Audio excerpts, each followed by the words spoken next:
Welcome, everybody. I am Jesse Mogul, and thank you for joining us on the American Contingency Podcast. We are a united nationwide community of steadfast Americans ready for any challenge that comes our way. We're here to inform, equip, and train you so you can prepare, respond, and recover from any man-made or natural disaster or situation. I am absolutely excited for today's episode. We have American Contingency's very own National Training Coordinator. Not only that, he's a retired Green Beret, a retired DEA agent who once even served in Guam. It's absolutely amazing to have Noel Bishop on the microphone today. Welcome, Noel. Thanks, Jesse. I'm glad to be here. Very excited about this as well. You know, we just launched the podcast. We're super excited to really be rolling out a lot of the administrators, the people who've been doing so much work behind the scenes. Sure. Because you are the one in charge of all the training, and we do some amazing trainings there within the American Contingency membership portal and within the entire community. Tell the audience a little bit about why you got into the training, what really excites you about the trainings we've done, and what's coming up ahead. Yeah, it's a good question. I've been in some pretty austere conditions, and I've seen what happens when people don't know what to do, don't know the right thing to do, or react to certain situations simply because they haven't been exposed to it. They haven't been trained to do the right thing. I was in New Orleans right after Hurricane Katrina hit. And I saw what happens when things go really bad. Everybody says, hey, look, we're Americans. We're all going to stick together. But that's not necessarily the case. Mm-hmm. Everybody was for themselves. I like to take what I've learned through the two careers that I've had and apply that to help people. We've done it in my neighborhood. We've done it on we're doing it at a national level with American Contingency. A lot of guys in American Contingency are in the military, have been in the military. And so the military is a little bit unique, whereas if you're in a unit, you get an individual that actually comes to you with a certain level of training. They've been through basic training, whatever, right? And then they can continue on their training. But here in American Contingency, we don't have that. So I have to develop a training program that starts from the very basic skill. We have the 12 categories. And not everybody, even at a basic level, not everybody is going to know all that about the category. Mm-hmm. So some may know some, but they'll find that other ones, they'll learn something. And I promote that if you know something about one of the categories and somebody else doesn't, that's new to your group or your chapter, help that person. Because that person could be the one that could save your rear end someday. And I really love the aspect of this nationwide community that we're building. So there's chapters all over the country. And you're right, there's going to be people who might have a lot of health and medical background, but maybe not as much communication. And we're looking to well-round people. And you make a really great point about Katrina, because we think as Americans we stick together, but all humans, when they get down to their base desires, are going to be looking out for themselves in really horrible situations. Anyone who remembers Katrina remembers what the Superdome, we know the stories that were coming out of that. It was not good to be in those situations and not have your own provisions at home. If you even had a home, there's a lot of situations where people find themselves stuck where they did not ever think they'd be stuck. How does our training really just help them with those very first few days of realizing, wow, stuff went real sideways. What am I supposed to do now? So I've got a basic training program, and I'm creating an intermediate and advanced. If you go through all that, you're going to be very well-rounded. And it promotes being self-reliant. It promotes, storing food. It promotes having the skills, the basic skills to tie even a knot, to make a shelter, to start a fire, all those things. But it also, it's not all wilderness and starting fires. We also touch on, what do you do at home? What do you do with income and economics? Because in order to fuel that thing that you've got going to prepare, you've got to have the economics to do it. You've got to have the money to do it. So all that comes together. I just want to make sure that people are well-rounded, and if you complete the training program, you will be very well-rounded. And it's not something that you're just going to do in a year. It's going to take a long time to do. And I think that's important for people to realize when it comes to this idea of being prepared. And I know that I'll say this throughout a lot of the early episodes that we do as we're really getting American Contingency Podcast up and running, is that the word prepper can sort of have a negative connotation to it, which is unfortunate that, I don't know, somebody way back in the day decided that means that somebody's living out in the middle of nowhere, Montana, living in a bunker. Being prepared is just responsible. You've got a whole family perhaps that's looking upon you to make sure that they've got water, food, safety, shelter, warmth, these basic essentials just to figure out what to do the next day. Yep. American Contingency provides these people an entire community that at various degrees, they have experience with these. And so how does our whole community come together through the membership site to make sure that there's an opportunity to meet one another within their individual communities and then begin to sort of fan out around the rest of the state? Man, that's an awesome question. I have a little bit of advice on something that I did. Okay, so I had some people in my neighborhood that I thought were kind of along the same lines of thought as I was, be prepared. Okay, so what we did was, and I had a couple of them that I knew, and they were actually kind of comms guys. They were hams. So what we decided to do is we took these little FRS radios and we passed them out. Some people had them. Some of the kids had them. And so what we did was we had, 23 or so families that would have these radios. And this has been going on for years. Every Monday night we have a radio check. Okay. And so, now we're getting 12, 13 people, but they're all different people. So we have some cohesion within our neighborhood. Like tonight, we're supposed to get a bad storm. I know everybody that's got a radio is going to be on that radio. We've got people that are in AmCon now. I can throw a rock at 4 members of AmCon. And I got others that want to join simply because, we promote it. We have a Facebook page in the neighborhood. I promote AmCon. You don't have to go out and, wear your camos and, run around with your rifle to think that, people, you're going to get people to join. Just use simple things like that. And I'm also a member of the local group here, which expands my network. We've got a whole radio network, within the community. You got to start with people right beside you because those are the ones that are going to help you. Mm-hmm. A bunch of us in the neighborhood decided to go through CERT training together. Okay, so what is CERT training real fast for those who don't recognize? Community Emergency Response Team. Okay, awesome. Okay, so we can respond to emergencies and things like that, and it's really made a lot of us gel together. We've become really good friends. Other people now have joined. They've heard about it. Hey, I want to do this, and it started with an FRS radio. Couple different quotes popped up into my head while you were doing that. It's one of them is the best time to fix your leaky roof is whenever the sun is shining. Yeah. And that, always be prepared, which was a motto that I had back from my Boy Scout days. Yeah. When I talk to people about being prepared and getting ready for man-made or natural disasters and situations, a lot of them will want to come at me with this, you're fear-mongering, or why are you so stressed out? Why, you keeping yourself up at night over this stuff? And yes, there are certain things that have kept me up at night. Certainly knowing that a tornado hit Huntsville, a decade back and kept some people up without electricity for 21 days. Mm-hmm. Yeah, I don't want to find myself in that situation.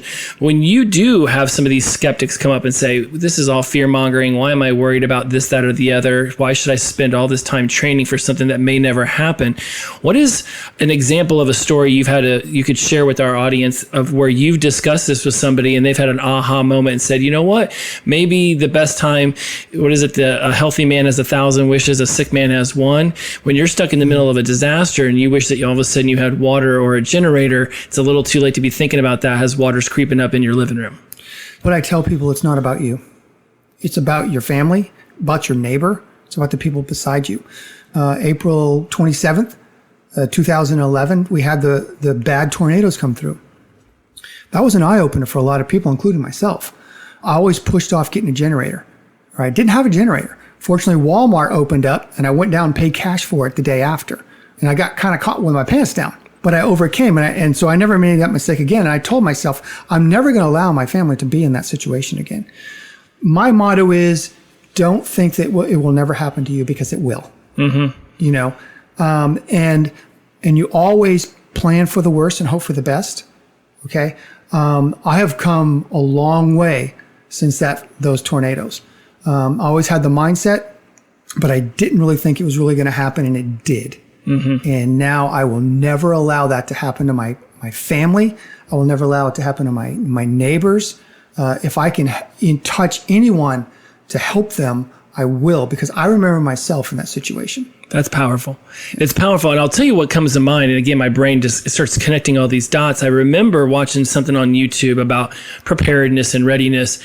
And the message this man was trying to get across was like, you might be prepared, And you might have your house all good and fine and dandy, but when your neighbor comes knocking on the door because they're starving and they're thirsty, are you really going to try to act like you're not home? Like there's a part of your soul that's going to want to help. And if you don't, and this person gets really desperate, now all of a sudden you could be dealing with a situation where violence may occur. So by preparing yourself, but not thinking beyond just your own four walls, you're actually causing a lot of potential despair. Not only might you have to literally turn your neighbor away who you've watched football with and had laughs with and say, no, man, I don't have provisions for you. Perhaps if you'd have just brought up to them like, hey, are you storing some water? Like, do you have some MREs? Do you have some canned food that you've labeled with a Sharpie? When people discuss this with you and what you've just said, like this is why you expanded outwards. When you bring that message to people who are not as veteran in being prepared as you are, like me, I've only been in this world for about a year or two. I'm still working my way up to have just what meager provisions most of y'all have had for years. What are some messages you send to them that really make sure that what you just said about it's not just you, it's your whole house, it's your neighbors? Is there something that you can make sure that the audience hears that allows them to say, wow, that's me. I need to start thinking about this? I've been fortunate. I have a big family that will show up at my house if something goes wrong. Okay. So which goes along with a good security plan.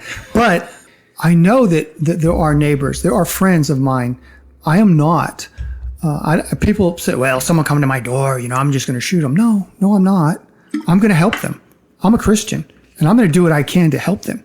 I won't give everything up away from my family, but they're human beings. Mm-hmm. And I am going to help them as much as I can.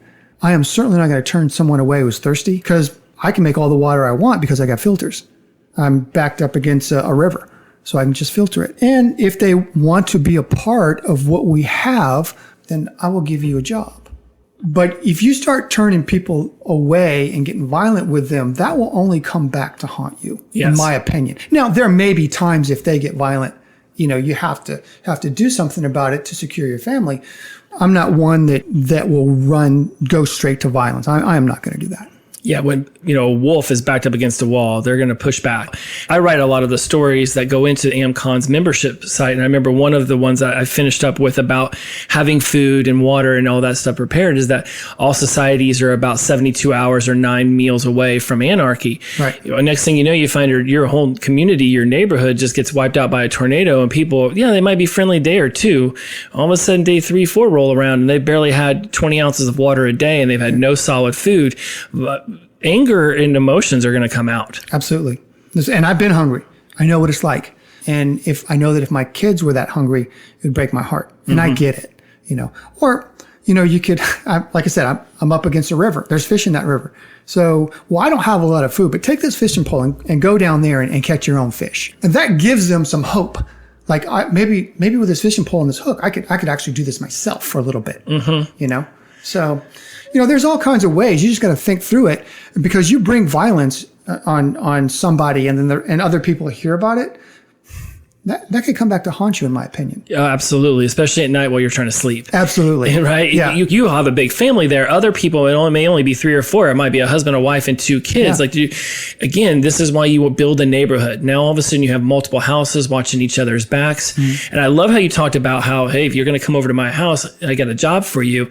Tom Rigsby's in my family. That's how I'm associated with American Contingency to begin with. And I'll tell him, I'm going to come over with a lot of water.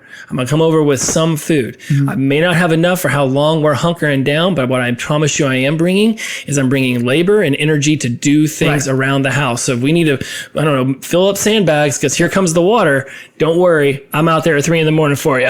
Bring a good attitude. That's worth $1 million. Yeah, absolutely. I tell him that because I want him to know, I may not have a ton, but I definitely have energy. I've definitely got muscle power. Yep. I hear in your voice the emotion that you put behind what it is that you do, why this matters to you so much.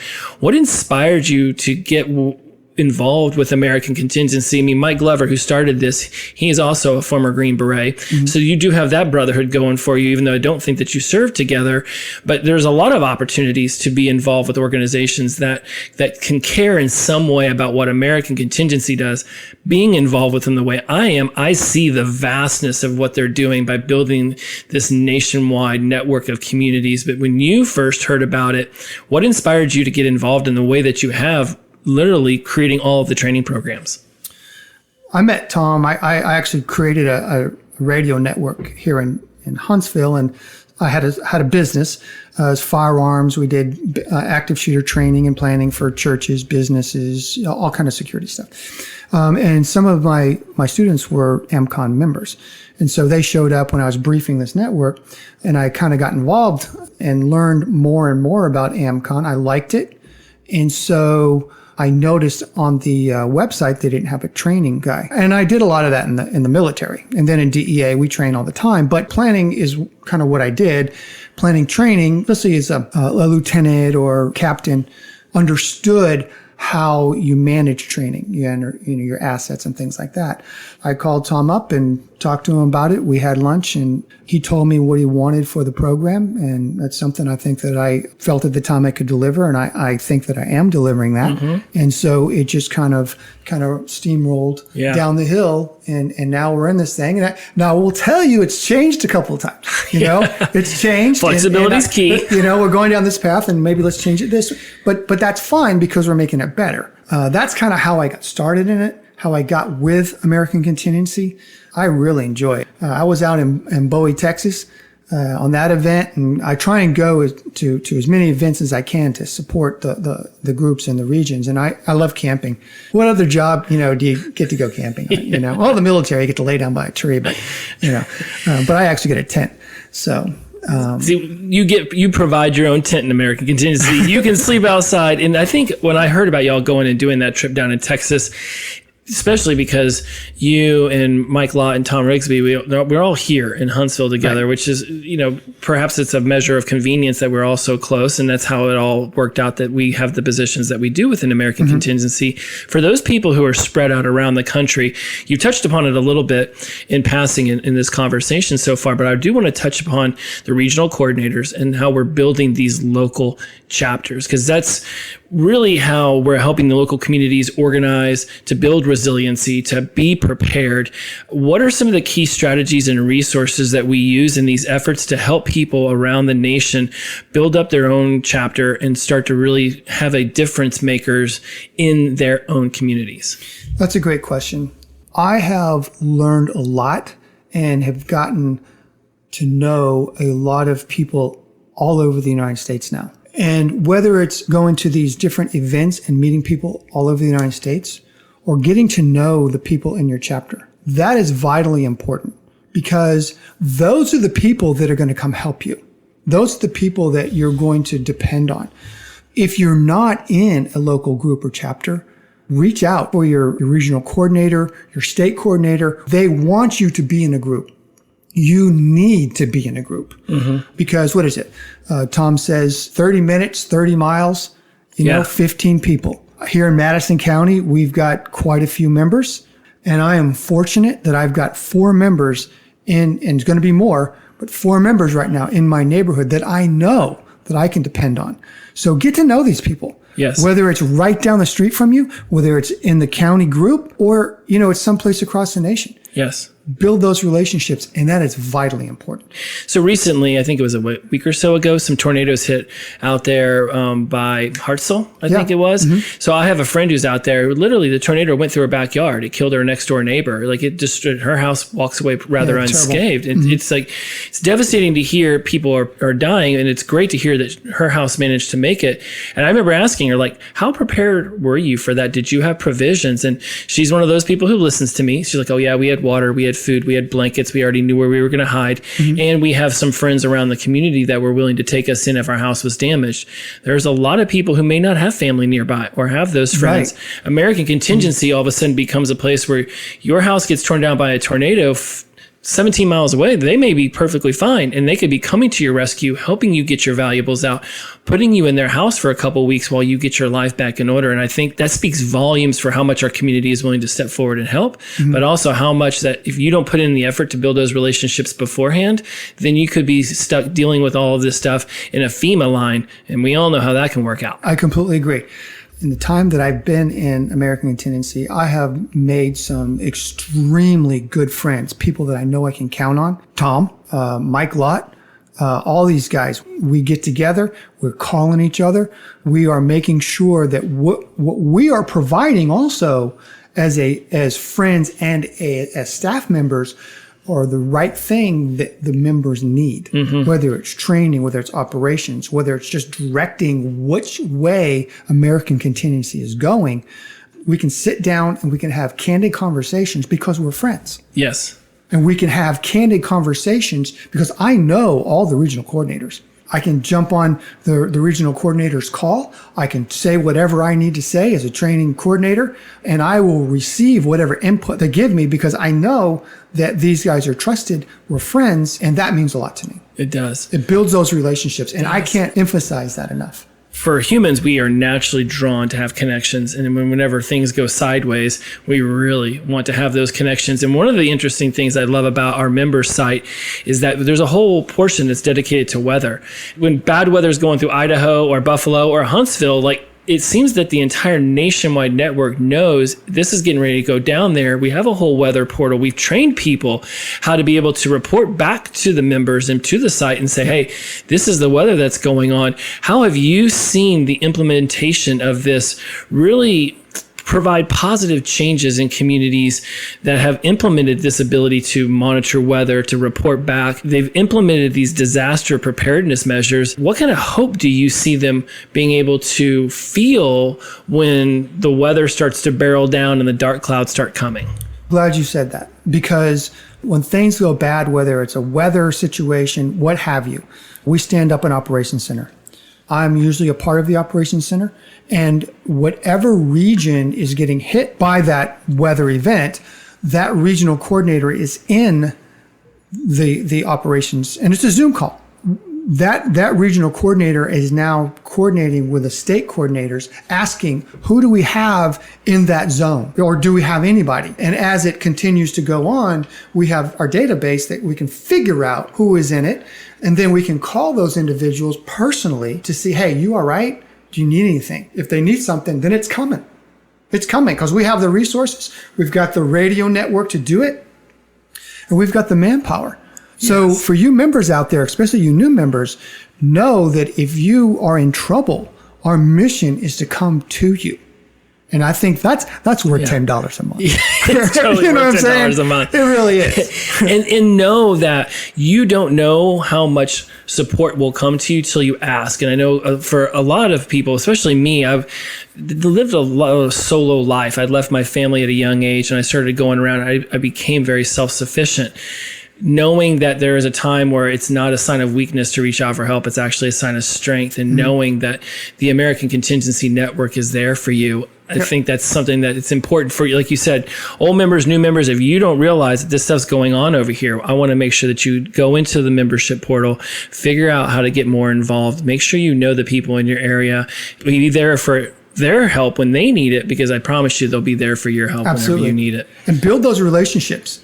So you know, the guy that you met at that event, 2 states over, he shows up and you're like, oh man, thank you very much. And I know you, I trust you. You're going to help me. You're not just some guy off the street. Yes. And we all would like to know a friendly face on the other side of that door when we're running out of water and yes, food. We would. And that's a great opportunity for us to close this up. There's a lot of uncertainty that's going on in the nation. Is it more or less than it has been in the past? That's subjective to perspective. But we do know that given the current state of affairs, whether I'm not even going to get into all the opportunities, sure. There's a lot. Many people are feeling uneasy about the trajectory of our country, about the trajectory of the connections that we're able to make, about the conversations that are splitting and dividing us instead of bringing us together. I'm super curious to hear your thoughts on how you feel the current state of our union is, and in a way, the world, and what is giving you hope for a better future in spite of the uncertainty that seems to be swirling around us regularly. Sure. Yeah, things are getting bad. Things are, and I think, and they're going to get worse. One, I as a man can only do so much. I can only touch so many people when things go bad. Now through the training program, I can touch a lot of people, all right? But then that training goes down to an individual. So I will help my family, all right? I will help my neighbors. I will help my AMCOM group. Or I will help anybody that I call to help. And I rely on my faith. I mean, so much, it's getting me through this. I rely on God to give me answers, send me a direction and things to do so that I can be useful for him to help other people. That's my thought on it. You got to help one person at a time. You can't help everybody. Just get prepared as best you can, whether you've been in AmCon for 2 years or 2 days. Start somewhere. And know somebody that can help you. Yes. And because they're out there. Everybody in AmCon wants to help everybody. There's that natural desire within people to take a leadership role, to contribute, to have significance in one another's lives. With American Contingency, you get to be around an entire network of people in various communities all around. I mean, we're in at least all 48 contingent states. Right. There is a huge, vast network. I highly recommend that those of you who are new to American Contingency, reach out, find your regional coordinator, get more involved. It's a fantastic thing that we do. It reminds me, I'll close you out really on this. It's like the idea of give a man a fish that eats for a day, teach a man to fish, he eats for a lifetime, teach a man to teach other men to fish, and you could possibly save the world. I really think through your trainings and what you're doing with American Contingency, you're giving people an opportunity to build upon leadership. I don't think leaders are born. I think that leaders are created through opportunity and through discipline and desire. And your training is doing an amazing job of giving people skills that they can then, really butterfly it, affect it out into the community. If you had an opportunity to speak to all of the members right now, and in a way you do, because you got a microphone. Right. What is the message that you'd want to have to all the members and the prospective members who are listening, who are thinking, I'm really hearing a lot of things that touching a point of emotion in me. I'd like to become involved. Act. Do it.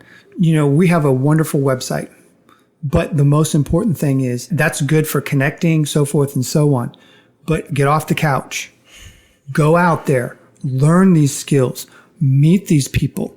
Better yourself. Because again, I'm going to come back to what I said before. It's not about you. It's about your friends. It's about your family. It's about depending on the group. Get out there. Do it. I know that everybody's got jobs. I get it. Take that day off and go to this event and meet these people. Take time to meet the people that are in a group near you. Travel if you have to. All right. But if you're an American Contingency, do it because it is a fantastic organization, or else I would be a part of it. And make sure that you get all that you can out of it. Just get off the couch. Yeah. Go do it. Take action. That's right. I love that, Noel. Yeah. Thank you so much. It makes me think, as a member of American Contingency, we're never alone. And whatever may be next, and we have no idea in this world of uncertainty, now is a time to prepare for it. Your message of taking action now, get up off the couch, act, build a community, be a force of nature in your own community. And so when nature shows up at just that most inopportune moment, not only are you prepared, but your butterfly effect has prepared your entire neighborhood, your entire community. Now we're ready to be resilient. Now we're ready to battle back against the things that were unforeseen. Couldn't said it better. Brilliant, my friend. Thank you so much for being on the show. Great work out there. We'll have you back, Noel. I mean, obviously, you've got some amazing things to share, what Noel does. And whenever you are a member of the American Contingency, all these trainings are already on the website. For those of you who already are members, more than likely, you've already started to take a lot of the trainings. For the new members out there, get involved. Go seek out the trainings. It's not too hard to locate them on the website. It's there for you. If you have any questions, you can always hit everybody up within the communication portal on the website. As always, it is a pleasure, again, Noel, to have you here. This has been an amazing conversation with everybody. We're here for you when you're ready to build the skills, the network, and the confidence to be ready for whatever comes next. Join us at AmericanContingency.com. Talk to you next time. Bye-bye.